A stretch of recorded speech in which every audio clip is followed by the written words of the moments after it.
The collector's map. I still remember that last dinner with my family as if it were yesterday. The clinking of forks on porcelain, the mingled scents of my mother's cooking wafting through the air, a comforting illusion that crumbled the moment I dared to speak. I'm going to become an urban planner. But not just any urban planner. I want to expose the truth behind cursed places, the streets that vanish overnight. They erupted into laughter. You're going to disgrace us. You know that? Mapping ghosts? What a ridiculous obsession. My father's ridicule cut deep. Delusional, my mother added, shaking her head. You need to grow up and face reality, not chase shadows. I felt the weight of their disbelief, their scorn sinking into my chest like a stone. But I forged on, determined to prove them wrong. My career ignited with passion. The cursed blocks of Eldridge Avenue, the whispered secrets of Harker Street. But it was a journey littered with isolation. Months turned into years, each entry on my map revealing urban anomalies, shifts in the fabric of our world, streets vanishing only to reappear, houses that seemed to swallow themselves whole, and folklore that morphed into tangible nightmares. I found an invisible thread connecting these places, a dark pattern that no one else dared to track. Each discovery felt like a rebuke to their words, a step closer to vindication. But recognition came with a price. The more I exposed, the more I became a target. Mocks and jeers from those who turned their backs on the truth turned into threats. I was forced to confront horrors so profound they threatened to unravel my sanity, shadows that flickered behind me, whispers echoing against bare walls, the sensation of eyes on me in places where none should dwell. Finally, the night came when I realized I had transformed into a conduit for something dark, something that had seeped into my being. With each new discovery, it felt as if I was losing pieces of myself, yet a part of me relished the understanding of it all. The world may have considered me an outcast, but I was now a guardian of the unspoken truths that lurked beneath our streets. Years later, recognition found me in the form of a documentary, The Collector's Map, A Journey into Urban Anomalies. I had become a renowned expert, celebrated and feared by those who feared the very truths I unveiled. I was invited back home, a shadow of my former self, carrying the weight of the horrors I had encountered. As I approached that familiar house, I noticed the familiar ivy creeping up the brick facade, the same worn porch with peeling paint.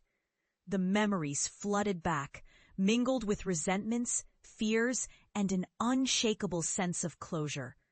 I stepped inside, the air heavy with unspoken words. "You're home," my sister said, her voice a tremor beneath a layer of forced cheer. "We've missed you." "What, not too much," my brother chimed in with a nervous laugh. Their faces wore expressions of surprise, mingled with curiosity. They didn't see the darkness coiling around me or the bruises of trauma I bore. As we gathered at the dinner table once more, the atmosphere morphed into something charged. I watched as their smiles faltered under the weight of my presence. They were waiting for me to deliver tales of my success, to lay the groundwork for their adoration. Instead, I leaned closer, my voice low, barely above a whisper. "I've seen things, unimaginable things. I've mapped the haunting intersections of our cities. I've faced the darkness that dwells within the very streets you walk." Their laughter crept back in, but it was strained, too forced. "Please, spare us the spooky stories. You've lost your mind, haven't you? This is just a phase, right?" My mother's tone quivered, betraying the slightest hint of fear. And then it happened. As if the shadows I had uncovered began to seep into the very fabric of our home, the lights flickered violently, casting long, distorted shapes against the walls. The temperature dropped, a palpable chill that curled around us, turning our breaths into fog. I could feel it, the familiar sensation of eyes watching, the weight of darkness invading our space.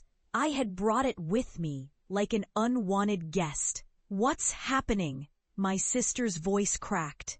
Panic setting in as the shadows danced and twirled, coiling tight around the table, whispers rising like smoke. "I told you," I said, my heart racing. "The truths I've unearthed don't just stay buried. They want out. They want recognition." Just then, the front door swung wide open, slamming against the wall with a force that left the frame trembling.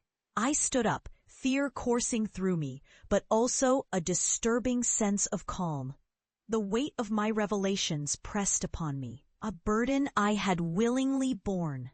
But now it felt like a reckoning. "Face the shadows you once mocked," I hissed, feeling the darkness swirl around me like a cloak, "because it's here now, and it craves your acknowledgement." The shadows writhed, twisting into grotesque shapes, and for the first time, my family fell silent. They watched as the manifestations of my research flickered to life, and the terror of their disbelief danced before them. And in that moment, I realized the truth of my journey. I wasn't just an urban planner. I was a survivor of horrors, a collector of dark knowledge that could not be unseen. As the darkness receded, leaving them breathless and bewildered, I took my leave. I could feel triumph mingling with the sorrow for their ignorance. I was no longer the derided child they had scorned. I was a vessel of truth, a beacon of the terrifying realities that lingered in the shadows. They had witnessed the cost of their dismissal, and as I stepped out into the night, I understood my role, not just to reveal, but to warn. Outside, the streets lay sprawled like uncharted territories, a reminder that some maps are not meant to be drawn. And though I had proved them wrong, the weight of their disbelief haunted me still. My family now living reminders that the shadows can be terrifyingly real, and those who refuse to acknowledge them pay the ultimate price.